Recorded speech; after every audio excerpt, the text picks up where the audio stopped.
Hi, my name is Andy Black and I'll be interviewing today.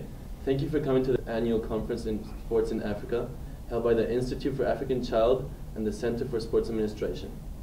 Would you like to briefly introduce yourself first?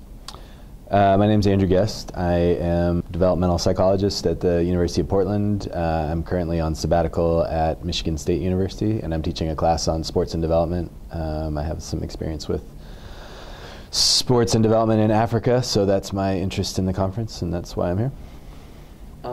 What was your impression on the conference? It's good. I mean, I've come once before, and I enjoy the chance to, talk to people who are interested in a fairly specific topic that doesn't often get addressed. So it's been good. Could you summarize your presentation for us?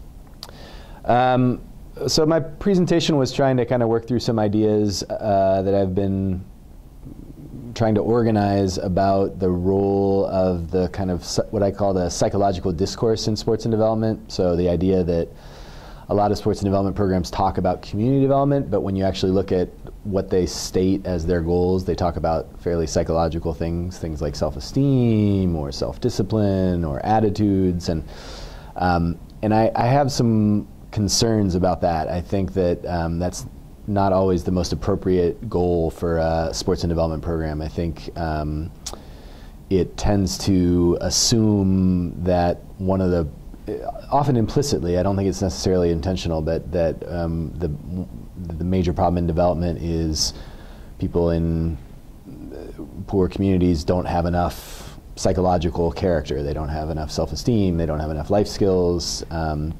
And I think that message, even if it's not intentional, is embedded in the way that a lot of sports and development goes. So I was trying to think through alternatives to that, ways that, for me as an academic psychologist, psychology can offer some other types of skills. So I suggested things like listening skills, carefully attending to what the communities where sports and development programs work actually already know, what they already do, what they already have. I suggested research skills. I think kind of becoming more sophisticated about the way we monitor and research sports and development is important, and psychologists have something to offer there. Looking at community level outcomes, looking at systems level outcomes, not just individual outcomes, looking at the process. And I also suggested sort of the teamwork skills, the idea of collaboration and working with local organizations, working with other organizations. Those are all things that I think are often missing, not always, there's some examples, but often missing in sports and development work. So that's kind of a summary of what I was talking about. What do you think about the theme of this year's conference, which is sport and community building in Africa and the Global South?